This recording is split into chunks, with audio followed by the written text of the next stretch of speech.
Salut, je suis David et vous êtes sur la chaîne de Monsieur Cheveux. Dans cette vidéo, on va parler des 5 raisons pour lesquelles une intervention peut rater. Quand vous décidez de faire une intervention, c'est que vous souhaitez retrouver plus de cheveux et si possible de retrouver une liberté de vous coiffer comme vous le souhaitez avec plus d'options. On a cette chance de pouvoir changer de style assez simplement juste en allant chez le coiffeur. Donc autant en profiter. Sauf que quand ça rate, non seulement vous vous preniez la tête avant l'intervention, mais l'après-greffe peut être le coup fatal, la sentence capitale.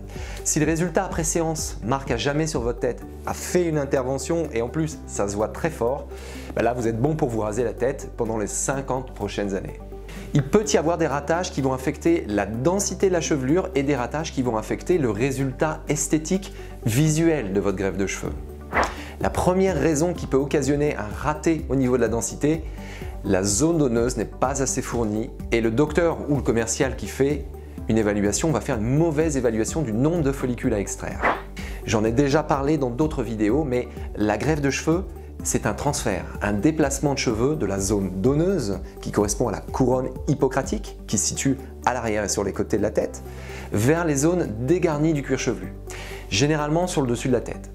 Les cheveux qui proviennent de l'arrière, ils ne repoussent pas à l'arrière de la tête. On appauvrit donc une zone pour regarnir une autre. Donc si l'on estime mal la capacité de la zone donneuse, c'est-à-dire le nombre de follicules que l'on peut prélever par rapport aux surfaces à couvrir, alors on risque d'obtenir un résultat médiocre, car la densité ou la couverture du cuir chevelu ne sera pas optimale. Soit votre densité naturelle de cheveux est peu élevée, et donc il n'y a pas beaucoup de cheveux à prélever dans la zone donneuse, soit votre calvitie est déjà tellement avancée que la surface de prélèvement est beaucoup trop petite pour pouvoir couvrir plusieurs zones dégarnies de votre cuir chevelu. Mais vous me direz, mais comment peut-on se tromper sur la capacité de la zone donneuse? Eh bien, soit votre évaluation a été réalisée par une personne non spécialiste qui a mal évalué votre cuir chevelu, la zone donneuse, les zones à recouvrir, soit vous avez envoyé vos photos à l'étranger pour une évaluation, mais l'angle de prise de vue ne permettait pas de bien voir la zone donneuse. Et une fois sur place, la clinique ou le praticien s'aperçoit que la zone donneuse n'est pas extraordinaire, mais elle ne souhaite pas perdre de clients et elle réalise tout de même l'intervention, tout en sachant que vous n'obtiendrez pas satisfaction. Deuxième raison qui affecte la densité, un taux de transection élevé. Tout d'abord, c'est quoi la transection? Eh bien la transection, c'est le fait de ne pas prélever l'ensemble du follicule, mais de le couper avant la racine. En gros, on extrait la partie extérieure du cheveu, mais on n'atteint pas la racine. Donc ce qu'on a prélevé ne peut pas faire pousser de cheveux. Le principe de la greffe, c'est d'extraire les racines et le bulbe. Et ce bulbe qui, lui, va faire pousser des nouveaux cheveux dans les prochains mois. Ce que l'on prélève, c'est tout un ensemble, un organisme. Pour vous donner une image concrète, implanter des cheveux sans racines, ce serait comme essayer de planter des feuilles dans le sol en espérant voir pousser un arbre ou une fleur. Sans la racine, il ne se passe rien. On appelle taux de transection le rapport entre le nombre de follicules prélevés et le nombre de follicules intacts prélevés dans son intégralité. Les follicules qui ont subi une transection ne pourront pas faire développer des cheveux. Donc plus ce taux de transection est élevé et moins de cheveux pousseront. Donc si vous me suivez, on pourrait extraire beaucoup de follicules dans une séance, mais avoir un très mauvais résultat car le taux de transection lors de la phase d'extraction est élevé. À quoi est due cette transection? Eh bien, il y a plusieurs facteurs qui rentrent en cause, mais généralement, c'est parce que la personne ou les personnes qui extraient ont peu d'expérience ou cherchent à extraire trop rapidement. Si la personne qui extrait calibre mal le nombre de tours minutes de l'instrument rotatif ou le punch motorisé qui permet d'extraire les follicules, il y aura beaucoup plus de follicules sectionnés. Si la personne va trop rapidement extraire des follicules pour en extraire un maximum en peu de temps, là encore, les chances d'endommager les follicules sont très grandes. Si vous multipliez le nombre de mains sur la tête pour extraire en même temps, comme ça se fait dans de nombreuses cliniques qui veulent extraire un maximum sur une journée, les taux de perte ou de transection ils peuvent avoisiner les 30 à 40% de follicules. Ce qui explique aussi pourquoi ces mêmes cliniques ont besoin d'extraire beaucoup plus de cheveux pour avoir un résultat passable. Donc il faut comprendre que si le taux de transection est élevé, la densité des cheveux ne sera pas satisfaisante lors du résultat final. Troisième raison, elle va aussi affecter la densité. Un taux faible de survie des follicules. Les follicules, pour qu'ils puissent se développer, ils doivent avoir été conservés dans des conditions très particulières et ne pas avoir été endommagés lors de multiples manipulations sous peine de ne pas survivre. Donc, parlons d'abord des conditions de conservation des follicules. Il faut comprendre que les follicules prélevés, une fois qu'ils sont hors du corps, ils ne sont plus nourris.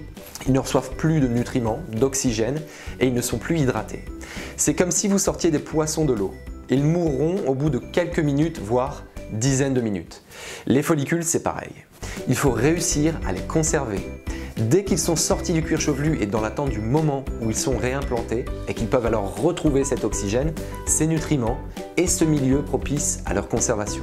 En effet, les follicules peuvent survivre entre 3 et 4 heures dans un liquide de conservation à une température située entre 4 et 5 degrés. Donc c'est une véritable course contre la montre pour préserver ces follicules.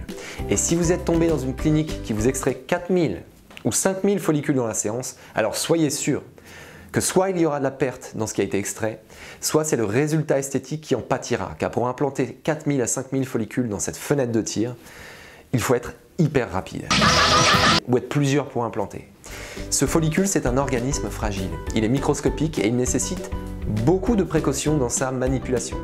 Si vous multipliez ces manipulations, que le personnel n'est pas prudent ou bien formé et qu'il manipule mal les follicules, qu'il les endommage, ces follicules ne survivront pas. On le sait dorénavant, pour maximiser le taux de survie, il faut minimiser le nombre de manipulations des follicules. Et c'est pour cette raison également que je préfère la technique d'injection des cheveux, car les follicules ne sont pas implantés à l'aide d'une pince. On élimine donc un risque supplémentaire. On passe à la 4e raison qui fait qu'une intervention peut être ratée. Et là, il s'agit d'un ratage qui est sur le plan esthétique. Les cheveux sont mal implantés et la ligne frontale n'est pas naturelle. Alors là, il est important de connaître quelques notions d'anatomie et de coiffure avant de se lancer dans l'implantation. Car implanter des cheveux sans se soucier de l'angle, de l'orientation, du sens, ce serait comme lancer des pièces d'un puzzle en l'air en espérant que ces pièces tombent toutes à la bonne place. La chevelure naturelle, elle a des particularités. Les cheveux ont un sens et une orientation variable selon les zones du cuir chevelu. En bordure de ligne frontale, les cheveux ont un angle d'implantation relativement bas. Il est situé entre 10 et 25 degrés et plus on recule sur le cuir chevelu, plus cet angle va s'ouvrir, mais il reste généralement inférieur à 60 degrés d'ouverture, sauf cas particulier ou épi. En ligne frontale, on a une majorité dans le premier demi-centimètre de la bordure de follicules qui donnent un cheveu. Et c'est ce qui fait que la ligne frontale a une densité progressive.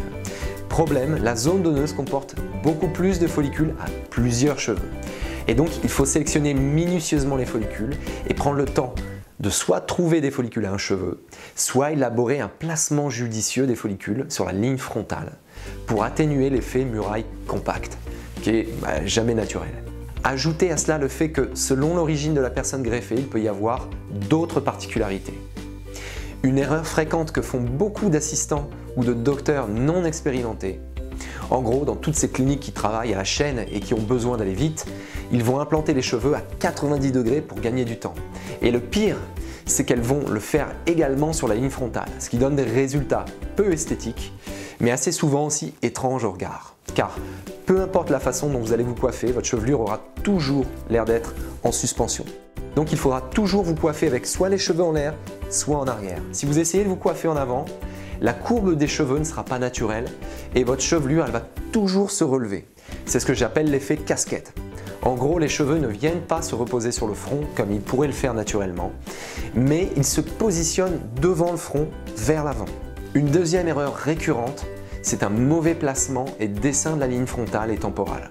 En gros, la ligne d'implantation, elle est soit implantée trop basse et ne respecte pas la forme naturelle d'une ligne frontale, qui va laisser quand même de la place au développement des golfes, soit elle est implantée de manière trop droite, ce qui correspond à une ligne frontale féminine ou à une ligne frontale d'enfant.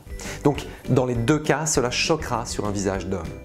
Si vous ajoutez à cela un mauvais angle d'implantation, des cheveux et une densité peu adaptée, alors non seulement votre résultat ne sera pas naturel, mais il attirera en plus les regards de toutes les personnes que vous croiserez et des remarques blessantes ou désobligeantes, et ça c'est au quotidien. La 5e et dernière raison d'une greffe ratée est également d'ordre esthétique. La zone donneuse a été extraite de manière trop intense, où l'extraction a été concentrée dans une zone restreinte. Pour qu'une intervention passe inaperçue et qu'elle soit donc naturelle, il faut que les cheveux soient prélevés intelligemment dans la zone donneuse. Si l'on prélève trop de cheveux de cette zone donneuse, on l'appauvrit considérablement. Premier problème, ça se voit dans la chevelure. Que vous coupiez les cheveux courts ou que vous les laissiez plus longs, ce n'est pas esthétique. Deuxième problème, quand on a épuisé la capacité de la zone donneuse, c'est fini. Il n'y a plus de possibilité de faire une autre intervention. Et le propre de l'alopécie, c'est que généralement, vous continuez à perdre des cheveux car l'alopécie, elle est progressive. Une autre erreur que l'on rencontre souvent, c'est lorsque le prélèvement il se concentre dans une zone précise et qu'il n'est pas homogène. En gros, on prélève beaucoup plus dans une zone que dans une autre et cela peut créer des zones vides et des trous dans la chevelure. Pour éviter cela, généralement il faut mettre en place un quadrillage sur le cuir chevelu et faire des calculs en se disant qu'on ne prélève pas plus de 30 à 40% des cheveux par centimètre carré dans les zones de prélèvement. Lorsqu'une zone a été trop travaillée ou extraite, cela se voit dans la chevelure et cela implique parfois qu'il faille se raser très court sur l'arrière et les côtés pour éviter de voir cette perte de densité. Coiffure qui convient aux plus jeunes mais qui ne sera peut-être plus adaptée à l'âge de 40 ou 50 ans. Comment allez-vous éviter ces erreurs et optimiser le résultat? Premièrement, faites de bonnes recherches et cherchez plutôt la réputation. Deuxièmement, ne choisissez en aucun cas les premiers prix. Une intervention de qualité, ça se paie. Troisièmement, constituez-vous un budget raisonnable. Quatrièmement, ayez des attentes raisonnables en termes de densité et de placement de ligne frontale. Cinquièmement, fuyez les cliniques qui vous proposent des interventions de plus de 3000 follicules dans la journée. Eh bien, bravo à tous ceux qui sont restés jusqu'à la fin de la vidéo parce que honnêtement, c'était technique. J'espère qu'elle vous a plu. Je vous invite, si c'est le cas, à vous abonner à cette chaîne et à cliquer sur la petite cloche pour être averti de la sortie des prochaines vidéos. Je vous invite également à aller sur mon site monsieurcheveux.fr et booker un entretien conseil avec moi pour obtenir un projet de greffe personnalisé et être accompagné lors de votre greffe. Je vous dis à bientôt pour une prochaine vidéo. Tchuss!